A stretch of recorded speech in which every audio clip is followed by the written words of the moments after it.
OCR A-level physics. This is my third nuclear physics video. Can you guess what it's about from a diagram there? Well, now at CERN and other places, lots and lots of different hadrons have been discovered. Looking at this table, you kind of get the idea that they've run out of names for them. Lots and lots of different hadrons and delta particles and all kinds of stuff. Okay. Now, perhaps they are not fundamental. Perhaps hadrons are actually made of something smaller, some other fundamental particles, some other Lego bricks that fit together to make all of the different hadrons. These two guys here, Murray Gell-Mann and George Zweig, independently came up with this idea of quarks. So hadrons are made of quarks. Quarks can't exist on their own. They can only exist in groups of 2 or 3. So the 2 are the mesons and then 3 are your baryons. Okay, they have a fractional charge, so their charge is less than little e. The ones we need to know, you've got your up quark, which is plus 2/3 e, your down quark, which is minus 1/3 e, and then your strange quark, which is minus 1/3 e. So a proton is up, up, down, and a neutron is up, down, down. Adding the charges together, up, up, down, so plus 2/3 minus 1/3, so that's +1 for a proton, and then the same thing for a neutron gives you 0. Now remember, we need to know up and down and a little bit about strange as well. That's what we need to know. You've got quarks and you've got anti-quarks, and they've got the same mass but they've got opposite charge. So anti-up is minus 2/3, anti-down is plus 1/3, etc. And then anti-proton is anti-up, anti-up, anti-down, anti-neutron, anti-up, anti-down, anti-down. Okay, quarks and anti-quarks, and then your anti-protons and anti-neutrons are made of anti-quarks. So our simple idea, I mean, we got down to protons and neutrons and they were solid little balls, but now we know that our proton is actually made of 3 even tinier particles called quarks. Maybe they're about 10 to the minus 18. Okay, there is some idea, you don't need to know that the quarks are actually made of little bits of vibrating string, but that's just a theory.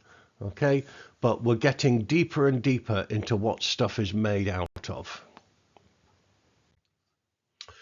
Now, in all interactions, in all decays, in all interactions, a number of quantities has to be conserved. Mass stroke energy has to be conserved. Mass can change into energy, energy can change into mass. I'm going to do a whole video about that. Charge must be conserved, momentum, lepton number. Yes, so if you create an electron, you have to create an anti-electron as well, a positron.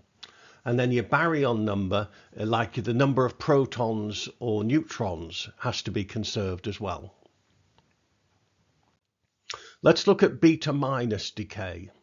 So this is a nice example of beta minus decay, carbon 14.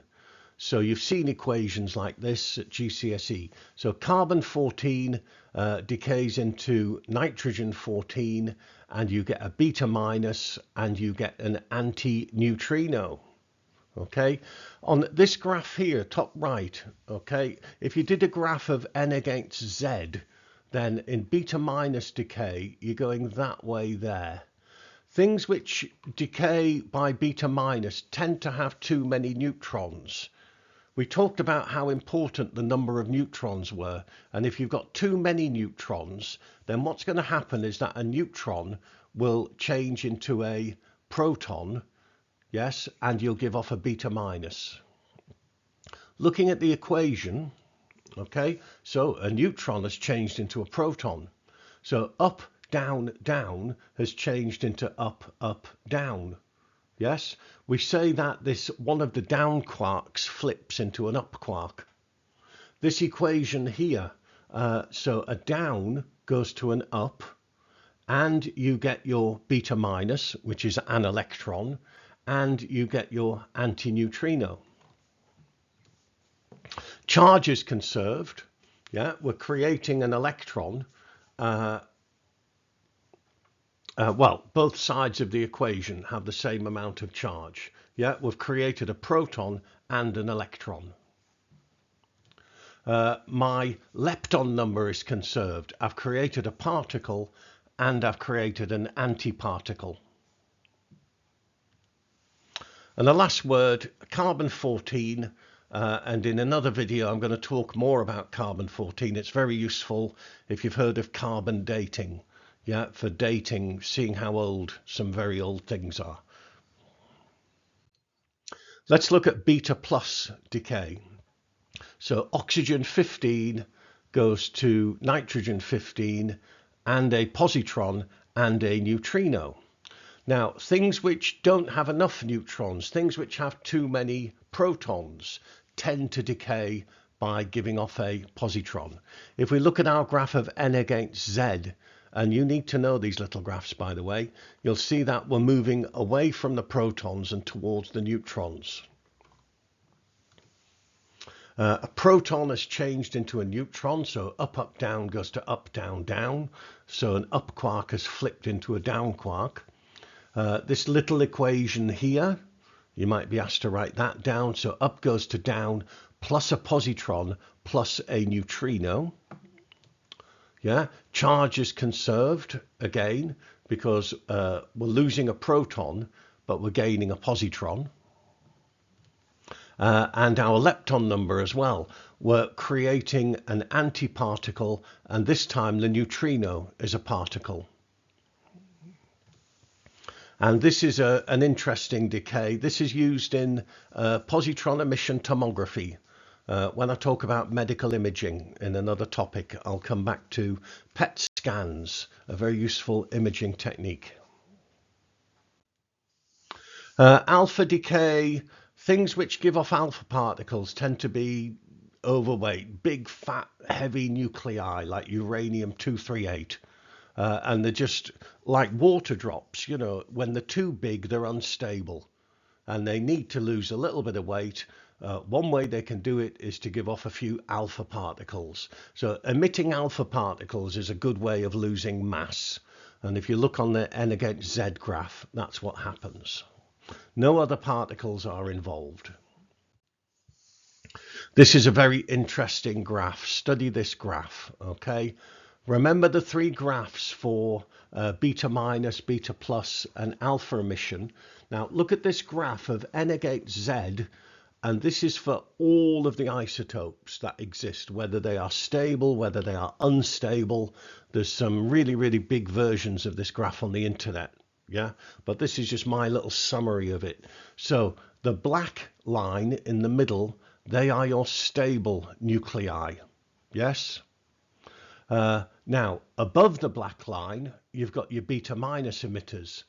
They've got too many neutrons, and so they want to get rid of neutrons. So they are going to decay towards stability by giving off beta minus. Yes. Below the black line, you've got your beta plus emitters. They've got too many protons, so they want to get rid of protons to move towards stability. All decays are a move towards stability. Yes, so you've got your beta minus emitters above the black line, your beta plus emitters below the black line. When they decay, they move towards stability. The alpha emitters in yellow, now remember I said that was a good way of losing a bit of weight.